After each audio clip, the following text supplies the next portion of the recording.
सिनासी ने वक्त की वठील था इस्लामाबाद जिते मुस्लिम लीग नून के अगवान मीडिया से ॻाल्हाए रहा है।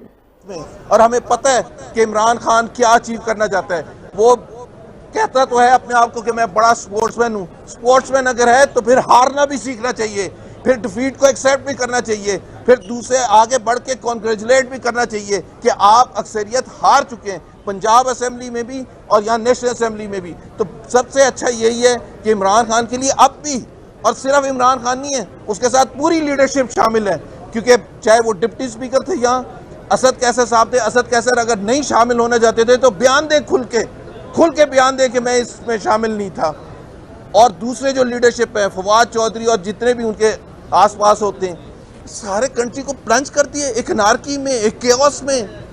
कभी पाकिस्तान में ऐसा कोई सोच सकता था कि पाकिस्तान में कोई हुकूमत ही नहीं होगी? अगर आपके बाहर के इन्वेस्टर्स हैं वो पूछ रहे हैं कि हम किससे बात करें। पाकिस्तान में फेडरल हुकूमत को कौन रिप्रेजेंट करता है? पाकिस्तान में पंजाब हुकूमत को कौन रिप्रेजेंट करता है? तो तबाही जो 4 साल में थी उसकी और ज़्यादा मजीद छोड़ के भी जब जा रहे हैं, हालांकि हुकूमत चली गई है और ये ऑपोजिशन हम क्रेडिट लेते हैं, ये खुशियाँ मना रहे हैं, हमने भेजे घर। आज से 1.5 महीना पहले कभी कहते थे कि मैं तो 2028 तक मुझे कोई नहीं हिला सकता। हमने जी अमेरिका का नाम लेते हैं, अमेरिका का नाम वो किसी का भी ले सकते हैं, कल बरतानिया का ले लेंगे, लेकिन उनको एक एस्टैब्लिश करना था। अगर उनको ये है तो यहाँ केस चल रहा है ना, यहाँ क्यों नहीं सबूत लेके आए? यहाँ आके बताना था ना कि ये देखें जी अमेरिका के सबूत हैं। यहाँ आके बताना था, ये केस तो यहाँ चल रहा है कि जी ये इसलिए हमने ब्लॉक किया था काउंट होने से कि ये एविडेंस है हमारे पास, ये शवाहिद हैं और इसकी बुनियाद पर अमेरिका इन्वॉल्व था और ऑपोजिशन इन्वॉल्व थी। ऑपोजिशन को गद्दार कह दिया बगैर किसी सबूत के, बगैर किसी एविडेंस के। और अभी दानियल अजीज साहब बात करेंगे आप? नहीं, मैंने कर ली। आप ये बताएंगे कि ये इनकी पेट्रोटिज्म के हवाले से आज कर ली।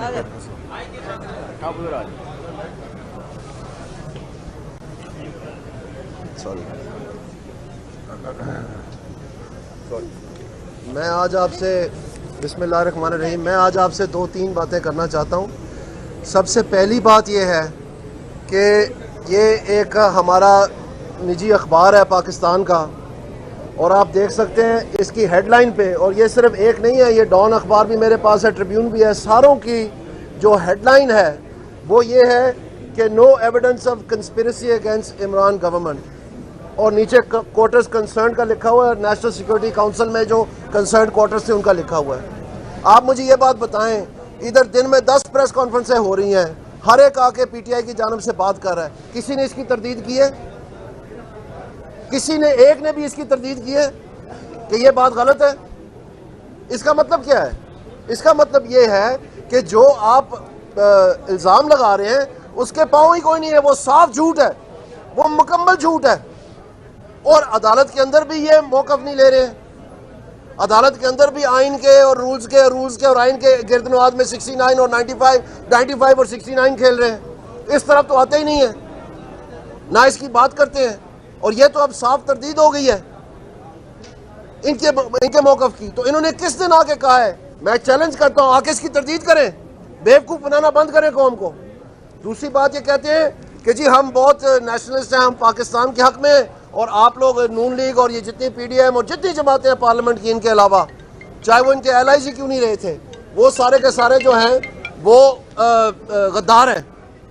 तो मैं आपसे ये कहना चाहता हूँ, और मिसालें क्या देते हैं? बड़ी बड़ी मिसालें ये देते हैं फॉरेन पॉलिसी की कि जी हमने पाकिस्तान के लिए बड़ी आवाज़ उठाई, हमने पाकिस्तान के लिए बड़ी जदोजहद की, और तुमने तो पाकिस्तान का सत्यानाश कर दिया है। सऊदी अरेबिया जैसा दोस्त मुल्क जो है उसको आपने इतना खफा कर दिया कि उन्होंने पहली मरतबा बजाय इमदाद देने के पाकिस्तान से अपने पैसे वापस मांग लिए। हमारे पाकिस्तान के अफवाज के सरबराह को वहाँ जाना पड़ा मामलात सुलझाने के लिए। चीन में आपने गालियाँ दी उनको कि ये सारे जो ठेके आपने सीपेक में किए करप्शन की बुनियाद पे किए हैं, उनको नाराज़ कर दिया। वहाँ पर भी हमारे मुल्क के सरबराह को फौज के सरबराह को जाना पड़ा मामलात सुलझाने के लिए। आपने एक नया शोशा छोड़ा कि जी हम टर्की और मलेशिया के साथ मिलकर एक नया ब्लॉक बनाएंगे। ओआईसी को आपने कहा कि इसको तबाह करना अब हमने। जब आपने वो ब्लॉक बनाने गए तो मलेशिया वो मुल्क है जिसने पहली दफ़ा पाकिस्तान की तारीख में हमारा मदद करना तो दरकार, उन्होंने हमारा जहाज ही गिरफ्तार कर लिया। और फिर बार बार इनकी मिन्नतों की वजह से भी उन्होंने कहा कि नहीं, उन्होंने कहा आप तीसरा मुल्क है, आप मुदाखलत मत करें। उन्होंने कहा नहीं, आप इंटरनेशनल कानून का जवाब दें। यानी मदद क्या करनी, वो तो उल्टा में पड़ गए। वहां से भी ये पसपा हुए, जो इन्होंने कॉन्फ्रेंस बुलानी थी वो भी तबाही मचाई इन्होंने। इसी तरह से करते कराते हमें तो ये कहते थे मूडी का जो यार है, मूडी का जो यार है। क्या इन्होंने खुद बयान नहीं दिया था कि अगर मूडी जीत जाए तो कश्मीर के लिए अच्छा होगा, कश्मीर कॉज के लिए अच्छा होगा? आप लोगों को याद है ना सब। तो क्या बना फिर कश्मीर का? पहली दफा पाकिस्तान की तारीख में कश्मीर की ऐसी की तैसी फेर दी गई सारे मौकफ की। उन्होंने कानून ही बदल के उसको आइन में से हटा दिया, उनका जो एक रुतबा था वो ही खत्म कर दिया, आज़ादी का जो था लबादा जो थोड़ा बहुत था वो भी तबाह कर दिया इन्होंने। तो इसी तरह से तमाम हमारे दोस्त ममालिक जो थे एक एक करके अब आखिरकार ये अमेरिका को पड़ गया कि जी अमेरिका। और फिर इतनी जुर्रत नहीं है, इतनी अखलाकी जुर्रत नहीं है कि तुम कौम को खिताब कर रहे हो, वजीर आजम हो, तो फिर गिट्टे जोड़ के बोलो ना कि अमेरिका है। अमेरिका मतलब कि मुझे नाम नहीं, मैं तो कोई और कहना चाहता हूँ। ये क्या हुआ? तुम बुज़दिल हो, बात नहीं होती तुम्हारे मुंह से। को फिर जोड़ के तुम अपने आप को बड़ा सैंडो खान साबित करते हो सारों के सामने। ये क्या तरीका है बात करने का? तो आपने पाकिस्तान की फॉरेन पॉलिसी शिकस्त रेस्त कर दी है, पाकिस्तान को तनहा छोड़ दिया है पूरे मुल्क में, पूरी दुनिया में। और इसके साथ साथ आप देखें, जो आप कहते हैं जी ड्रोन हमले, ये जो गुलबशन यादव था, इसका केस आपने कहाँ तक पहुँचाया? क्या इसके ऊपर यह इल्ज़ाम नहीं था कि ये पाकिस्तान में बमबारी करवाने के लिए तरकीबें करता है? ये नहीं था? जिसको आपने चाय पिलाई और आपकी चाय मशहूर हो गई आपके दौर में, वो क्या फूल फेंक रहा था कश्मीर में?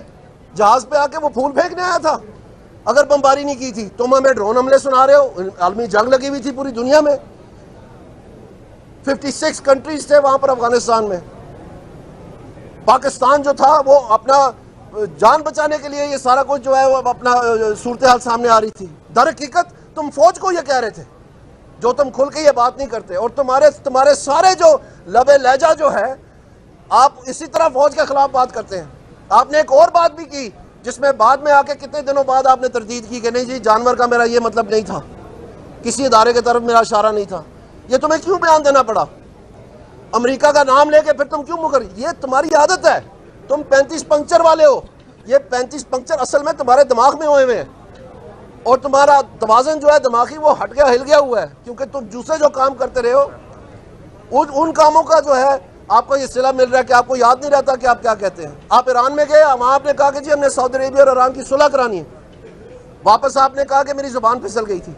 आप मलेशिया गए, कोई बात की, आपने कहा वापस आके कि मेरी ज़ुबान फिसल गई थी। आखिरकार यहाँ पर सियासी जमातों के सरबराहों ने कहा तेरी ज़ुबान है ये हवाई चप्पल है, हर जगह तो ये फिसल जाती है।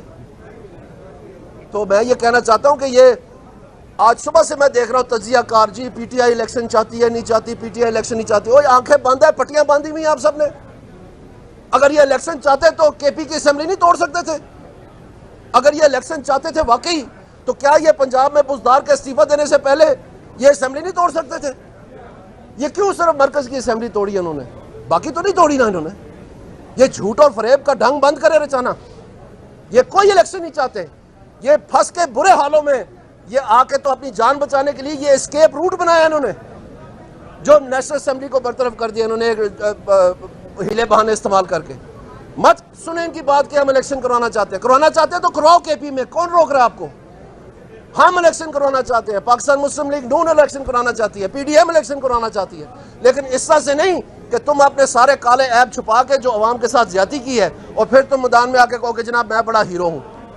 तुमने तबाही मचाई है इस मुल्क की और तुम्हारे जवाबदेही का टाइम आ गया है और ये जवाब तुम्हें देना पड़ेगा। आखिरी बात मैं करना चाहता हूं, बड़े टकोसले दिए जा रहे हैं कि जी जनेजो केस, कोई मुकाबला नहीं है जनेजो केस और इस केस में। वो एक नॉन पार्टी इलेक्शन के जरिए से वजूद में आई थी जनेजो की गवर्नमेंट। वहां पर एक बड़ी जमात है जो सबसे बड़ी जमात थी उस वक्त की, उन्होंने बाइकआउट किया था वो इलेक्शन। वो बजाते खुद एक फैब्रिकेशन थी वो सारी पार्लियामेंट, और फैब्रिकेशन की शक्ल में उस पार्लियामेंट में आपने देखा कि जो उस वक्त का लॉ मिनिस्टर था, अगले दिन एक निजी चैनल पे उसने खुद एतराफ़ किया है कि पैगाम मैं लेके गया था आका का कि आप इनको जो है ना बहाल कर दें और इलेक्शन की तरफ चले जाएं, आइन तोड़ा भी है तो कोई बात नहीं।